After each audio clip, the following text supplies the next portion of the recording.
Welcome back to the Life on the Wrist podcast. It's definitely that time of the year where the weather sort of turns into the colder days. It is kind of exciting, I think it's a different sort of time of the year for fashion, for watches, for the food you can enjoy. And so I am actually looking forward to the colder weather as it comes through. Ironically, yesterday it was uncharacteristically warm where I was. So it was kind of like the last ditch effort before I think the cold weather will sort of settle in. Watch news doesn't stop based on the weather. So there is a watch sort of collaboration that I wanted to cover on this episode. And then we'll go through some of the watches that we will be covering on Life on the Wrist over the next few weeks. I'll also just give a gentle reminder that a lot of the watch auction houses will have their Geneva watch auctions coming up in the next week or so. So if you are interested in participating or just watching and seeing what some of the watches the auction houses are selling are going to sell in Geneva, I highly recommend you go to their websites to see them. If you are a vintage lover, it's obviously a place where you can see some exceptional quality vintage pieces as well. So we'll start off sort of with the collaboration that I wanted to mention, which was the collaboration between French creative Seconde and Timex. So the founder, Romaric André, has released a collaboration with Timex, and they're nicknamed If You Know, You Know limited edition, and it uses the acronym IYK for the limited editions. What they've essentially done is taken the Q Timex that is a real hit with watch collectors and added a little bit of flair to them in sort of their own ways to make these limited editions. And there's a lot of sort of graphic play that's used, and that's kind of what I find very interesting. They've released 4 episodes or 4 editions of these watches, and I think they're going to be pretty collectible. The episode 1 was a Q Timex with a Pepsi bezel and a bendy straw as the seconds hand, which I thought was quite cool. The episode 2 was a Batman bezeled Q Timex with the word slap that is on the kind of in the center of the watch, and it spins and basically functions as the true seconds hand for the movement. The watch is running on the automatic M79, which I believe is a Miyota movement, and there's going to be 500 pieces of each of these watches, which I think is quite cool. That's why I think they're probably going to be collectible for many. The Q Timex is obviously a big hit, and so I think it's going to go very quickly. This past week they released episode 3 and 4. This time they created the episode 3, which has a green dial. It's the Q Timex with a green dial and the hand of what essentially is Hulk, and that's again the second hand, which is quite cool. I think that one will obviously be quite popular. And then there is a episode 4, which is a Q Timex with a with a root beer bezel, and it has a hamburger that is rotating on the center of the dial. I think this is a pretty cool way of just having a little bit of fun. The watch is going to have fairly. At the end of the day, this is something that Timex is basically trying to create sort of a collectible piece, or a collectible collection with Seconde, and I think it's really an interesting way of collecting pieces. I think we're seeing so many more collaborations over the last year. I think it's been really a year of collaborations, and I think that's quite nice. The one thing I wanted to call out is the episode 3, 2, and 1 are the Q Timexes, but episode 4 with the hamburger is the Timex's M79, so it has a Miyota movement in it, as opposed to quartz movements that the episode 1, 2, and 3 have. As I mentioned, they're all in 500 pieces, so I'm sure that there's a lot of interest in these, and it's just a fun way to enjoy and collect watches. And I think, if you think about the collector that maybe this is going for, this is another sort of nice sort of way to round out their collections. I wonder if there's going to be any collaborations during the holiday season. I think by now they probably would have released them, being that we're going into November and you really want to have interest in these pieces before you enter the holiday season. But who knows, maybe we'll see something come out during the holidays. Moving on, I wanted to talk through 4 of the pieces that we're going to be covering over the next couple of weeks on Life on the Wrist. If you are new to Life on the Wrist, I'll kind of just give you an overview. So one thing that we really love about watches, specifically vintage watches, is is vintage watches specifically, but also the stories that come with each of the pieces, whether that is the history of the brand or the reference, how it fit into the history of the brand, or the piece itself and how it's significant to someone. I think those are the stories that I'm really trying to capture with Life on the Wrist. And so we curate watches, and then we create articles where we kind of describe all of the details, history of the brand, how the brand sort of came up with the reference that they produced, and the significance of that reference to the brand. We also talk about the movements and how important the movements are to the pieces, and any of the details attached to it that might make it stand out in sort of the history of watchmaking. Along with our articles, I forgot to mention, if there is some sort of additional story that goes with the watch, perhaps a case back engraving or a story that we got from the individual who used to own the watch, that is also something that we cover in the article. Because I think that bringing that along with the model bringing that along with the watch is what makes the watch really special to many people. Now, along with the article, we create a YouTube video where we basically allow our viewers to get an in-depth look at the piece, see it running, see the watch in different lights and different angles, because that's also another thing that can really make you fall in love with a piece. So we got 4 pieces in. We've actually already covered one of the pieces. I'll put a link in the show notes of this podcast for you to see the article and the video.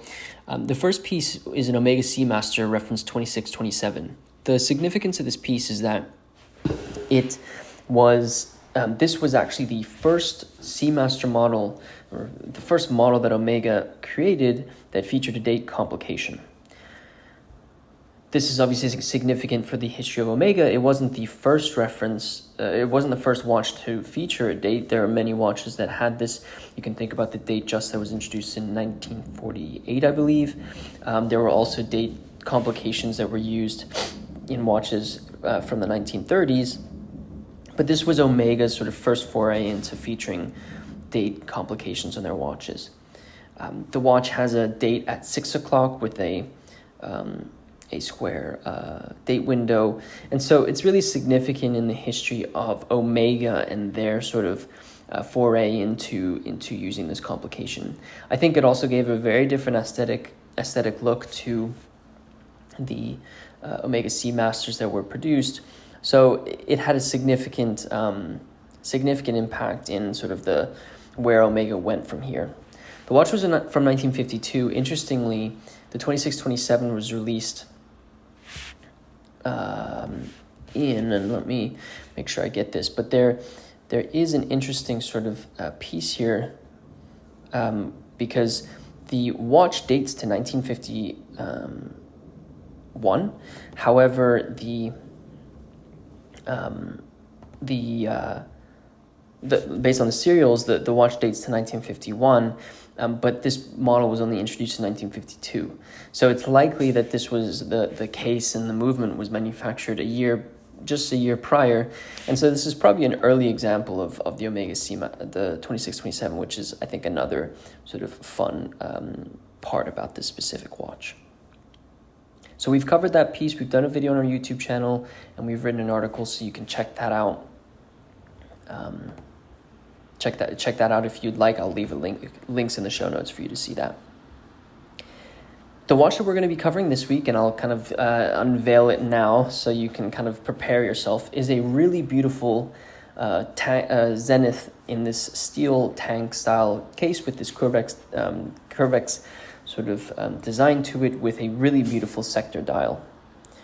So Zenith is obviously known for many different watches in their history of really superlative movements and case creations, and they are a very important part of the history of watchmaking.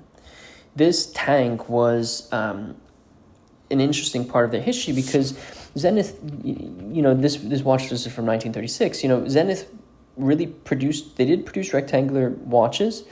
However, they were typically sold to ladies, and this was really the first one that was produced that was really meant for their male audience. And so I think that was quite an exciting part about this specific watch.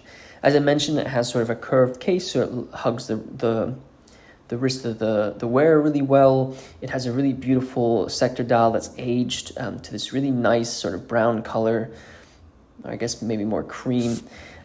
There's luminescent material that's sort of aged. I do think there have been places where it might have been touched up, but that's really nice. It has steel blued hands with luminescent material there. I don't think that has been touched up, and it looks really, really attractive.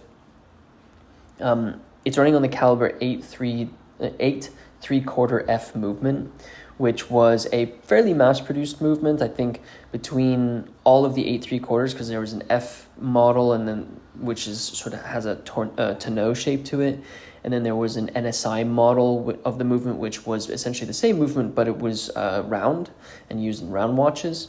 I think there were about 40,000 of these movements created, so a fairly mass-produced movement, but a really beautiful watch. It has this real military look to it, which I think is also really nice. It does have an engraving on the back, and it says Upomika na Rodici 1937, based on actually collaborating with someone on YouTube where we covered this watch before in sort of like an introduction to the pieces video. We believe this is Slovak for in memory from the parents, 1937. Now, in the article, I'll get a little bit more into like the significance of this piece in the history of, I think, that part of the world, which I do think is interesting to consider when you're looking at this piece. I really enjoyed covering this, so stay tuned for Wednesday when this will be released on our YouTube channel, and our article will be released on lifeonthewrist.com. Another watch that's fairly significant for the history of a specific brand was this next piece that we have in, and I'm excited to cover, which is a LeCoultre reference 8986 Power Reserve automatic watch. It dates to 1957, and what's really cool about this reference is it's running on the caliber 481 movement. The caliber 481 movement was actually LeCoultre's first automatic watch movement to feature a power reserve indicator. They obviously went on to create many different watches and movements that use this specific complication. You can think of the Powermatics, that really was an entire line revolving around the power reserve indicator. And so this is a significant sort of foray into this complication for LeCoultre. And I do think that is quite an attractive and exciting piece, a part of this watch's story. It's a gold-filled watch with a dial that's sort of aged really nicely. If you flip the watch over, the gold-filled case back also has an engraving that says to skip BS and EE 52657 OSU Mom, Dad, Pete, Larry, Mike. Based on where this watch was sourced, it's likely that this inscription points to the sale and gifting of this watch to an individual named Skip from his family in 1957 upon his graduation from Ohio State University with a bachelor's degree of electrical engineering.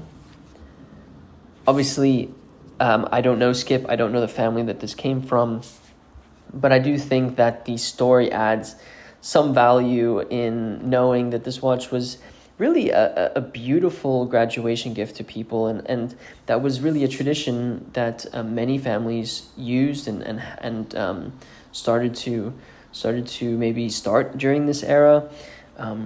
So I think the watch means a little bit more than just the fact that the 481 movement was the first power reserve indicator movement that LeCoultre made. It was also a significant watch for Skip and his family. The last piece that we're going to be covering is a really beautiful IWC, which is it has a time-only movement in rose gold with really beautiful Bombay lugs. The watch is running on the caliber 89 movement, which is a significant movement in the history of IWC. Collectors really love this movement because it's really well constructed and a beautiful movement to look at as well. The one reason why I really like it is this watch dates to 1951, but it's 36 millimeters in diameter, and the twisted Bombay-style lugs make this watch huge. And so for 1951, you can imagine that this was a huge piece for people to be wearing. It also has a really beautiful, really clean white dial with gold-applied hour markers, sword hands, and cursive signature from IWC. For me, I think this is a really beautiful watch in the history of IWC, but I do think that the size and the significance of the size in relation to when this watch was produced is why I really am excited to cover this watch on Life on the Wrist. So stay tuned for that piece as well.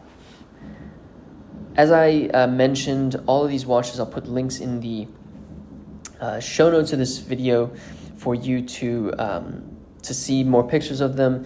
I'll also put a link in the show notes to the Omega reference 2627 article. In our video will be at the bottom of that article. If you want to check that out, you are more than welcome to do so.